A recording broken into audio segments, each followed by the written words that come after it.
भैया इन्होंने घुमा फिरा के वही से टप्पू और सोनू वाली स्टोरी फिर से चालू कर दी है, क्योंकि इनको पता है कि इसमें टीआरपी जोरदार आती है। एंड जिसमें सबसे पहले तो सोनू एक सपना देखती है कि लड़के वाले उसको देखने आए हैं, लड़के वालों ने उसे पसंद भी कर लिया, रिंग भी पहना दी, एंगेजमेंट हो भी गई। एंड बाद में जैसा कि हम सबको पता ही था, ये पता चलता है कि ये सपना है। जिसमें भैया आपने गौर किया कि नहीं पता नहीं, लेकिन एक दिन पहले जब काका इनको लड़के की फोटो दिखाते हैं तब वो फोटो सिर्फ भिड़े और माधुरी ही देखती। सोनू ने फोटो देखा ही नहीं था, उसको पता ही नहीं है लड़का कैसा दिखता है। तो जब उसने सपना देखा तो एकदम एग्जैक्ट सेम लड़का कैसे देखा सपना में, क्योंकि उसको तो पता ही नहीं है लड़का कैसा दिखता है। एंड फाइनली जब ये सो के उठती है, इसका सपना टूटता है तो जोर से टप्पू करके चिल्ला के उठती है, जिसके कारण भिड़े की नींद खुल जाती है। वो आके इसको झांकता है, तब ये सोने की एक्टिंग करती है, उसको भरोसा दिला देती कि वो सोई हुई। लेकिन फिर थोड़ी देर बाद ये टप्पू से बात करते हुए फिर चिल्लाती है भाग के शादी, जिससे भैया फिर भिड़े की नींद खुल जाती है, जो कि एक्सपेक्टेड ही है। किसी को भी समझ आ जाएगा कि भाई इससे तो नींद खुली जाएगी भिड़े की, क्योंकि वो पहले एक बार उठ के आके चेक कर चुका है। लेकिन भैया सोनू और महा चिल्लाते ही सोचती है ऐसे तो बाबा की नींद खुल जाएगी, मैं काम करती हूँ किचन में जाके बात करती हूँ। भाई भैया जितनी जोर से इसने चिल्लाया था, एक बार इसको वापस सो जाना चाहिए था कि भिड़े तो चेक करने आएगा जरूर, लेकिन नहीं, तुरंत उठ के किचन में चली गई बात करने के लिए। जिसमें अगेन भिड़े गया सोनू के रूम में उसे देखने के लिए, एंड उसे वहाँ पे उसने सोया हुआ नहीं देख। तो इंस्टीड ऑफ कि वो सोनू को ढूंढे, माधवी के पास गया उसको उठाने के लिए, अपने आप को प्रूफ करने के लिए, देख भाई वहाँ सोनू नहीं सोई हुई। जबकि मुझे ऐसा लगा था कि वो वहाँ पे उसे सोया हुआ नहीं देखेगा तो टेंशन में आ जाएगा, पूरे घर में इधर उधर ढूंढने लग जाए, लेकिन नहीं। खैर सोनू ने फाइनली इन दोनों को वापस से भरोसा दिला दिया है कि ये सोई हुई थी, कोई जगी हुई नहीं थी। लेकिन जब फिर से तीसरी बार इन लोगों की आपस में ग्रुप कॉल होती है, तब सोनू और महान उठ के बिस्तर से उठ के लाइट चालू करके खिड़की में खड़े होकर बात कर रही। भाई 2 बार उसे ऑलरेडी डाउट हो चुका है, तीसरी बार अगर वो रूम में नहीं भी आया झांकने के लिए तो बाहर से लाइट चालू है, वो तो दिख ही जाएगी, लाइट चालू करने की क्या जरूरत है। एंड इनफैक्ट बिस्तर में लेटे लेटे बात कर सकती है, भाई खड़े होके यहाँ आने की भी क्या जरूरत है। जिसमें पूरी टप्पू सेना में सिर्फ एक टप्पू ही है होशियार, जो कि लाइट बंद में इन सबसे बात कर रहा है, बाकी सभी ने लाइट चालू कर रहा है। फिर अगले दिन भिड़े से बोलता है कि तुम ही गेस्ट के लिए कोथिंबीर वड़ी बनाओ। जिसमें ये भिड़े के जाने के बाद अपने मन में क्या सोच रही है वो सुनो।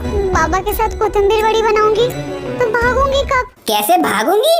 नहीं, एक मिनट। तो भाई सबसे पहले स्पॉइलर अलर्ट में आगे यहाँ पे कुछ ऐसा बताने वाला हूँ जो कि शायद आपको नहीं पता होगा या फिर आपको पता भी हो। तो भैया ये ऑलमोस्ट हम सभी को ये बात समझ आ चुकी है कि टप्पू और सोनू एक्चुअली में भाग के शादी नहीं कर रहे हैं। ये लोग जो बार बार भाग के शादी बोल रहे हैं, जितना मुझे समझ आया ये दोनों आपस में करने की बात नहीं कर रहे हैं, बल्कि इनके जो 2 दोस्त है जो सोसाइटी में आ रहे हैं 2-3 दिन से, उनकी बात कर रहे हैं, उनके भाग के शादी करने की प्लानिंग कर रहे हैं। तो अगर ऐसा है उनके भाग के शादी करने की प्लानिंग कर रहे हैं, तो सोनू अपने मन में ये क्यों सोच रही है कि मैं भागूंगी कैसे, जबकि इसको ऐसा सोचना चाहिए कि मैं जाऊंगी कैसे। एक्चुअली में थोड़ी भाग रही है भाई, ये तो प्रिपरेशन के लिए जा रही है। एंड बाय द वे अगर आपको याद हो तो चाचा जी ने टप्पू की ऐसी हेयर स्टाइल करवा दी थी, चंपू हेयर स्टाइल। लेकिन वो एक ही बार था जब टप्पू उस हेयर स्टाइल में था, उसके अगले दिन से बिल्कुल नॉर्मल हो गए उसके बाल जैसे पहले थे। फिर जब थोड़ी देर बाद टप्पू ये देखता है कि सोनू को भिड़े भाई अपने स्कूटर में छोड़ने आ रहे हैं, तो एकदम हड़बड़ा जाता है। और अभी उसके पास सिर्फ 2 ही सेकंड का समय है, भिड़े उतर के गया है सोनू के गिरे हुए कंगन लेने के लिए, तब तक का समय है। उतने में भाई टप्पू यहाँ से छुपने के लिए क्या दिमाग लगाता है, ऑटो रोकता है, उसमें सबको फिट करता है और ऑटो में बैठ के वहाँ से निकल जाता है। नहीं भाई तुम्हारे पीछे सोसाइटी है, सिंपली अंदर घुस के कहीं भी छुप जाते भाई। And literally I am 100% sure आप में से सभी को, हर एक इंसान को जब आप ये सीन देखे होंगे आपको भी ऐसा लगा हो कि ऑटो में बैठ के भागने की क्या जरूरत थी, भाई अंदर ही कहीं छुप जाते। और वैसे भी इसमें हर बार ऐसा दिखाते हैं कि ऑटो मिलने में बहुत मुश्किल होती है, इनको बिल्कुल ऑटो नहीं मिलता। लेकिन भाई यहाँ पे क्या कमाल का कोइंसिडेंस था, बिल्कुल 1 सेकंड के अंदर इनको ऑटो भी मिल गया, बैठ के बिल्कुल निकल भी गए 2-3 सेकंड के अंदर ही। एंड भाई टप्पू सेना को एकदम साफ दिख रहा था कि भिड़े सामने ही खड़ा है, क्योंकि एकदम सामने ही था वो। लेकिन भाई भिड़े को दिख ही नहीं रहा कि सामने ही टप्पू सेना खड़े हुए। नहीं ऐसा कैसे हो सकता है, जब एकदम क्लियर इन लोग को दिख रहा है कि सामने भिड़े है, तो भिड़े को भी एकदम क्लियरली दिख रहा चाहिए कि सामने टप्पू सेना खड़ी हुई है। एंड ये लोग सोनू का इतना देर यहाँ पे बैठे बैठे टाइम पास करते हैं, इंतजार करते हैं। एंड जब सोनू आ जाती है तब ये लोग डिसाइड करते हैं कि हमको यहाँ से माला खरीदना है, यहाँ से ये खरीदना है। नहीं भाई ये सब तो पहले से भी करके रख सकते थे, जब यहाँ पे इतना देर तुम लोग बैठ के टाइम पास कर रहे थे। एंड सिर्फ टप्पू और सोनू को घर से निकलने में दिक्कत हो रही थी, क्योंकि उनको जवाब देना पड़ रहा था क्या बोल के निकले। लेकिन गोली, गोगी और पिंकू तो कभी भी घर से निकल सकते थे, तो ये लोग पहले से निकल के सब तैयारी करके रख सकते थे।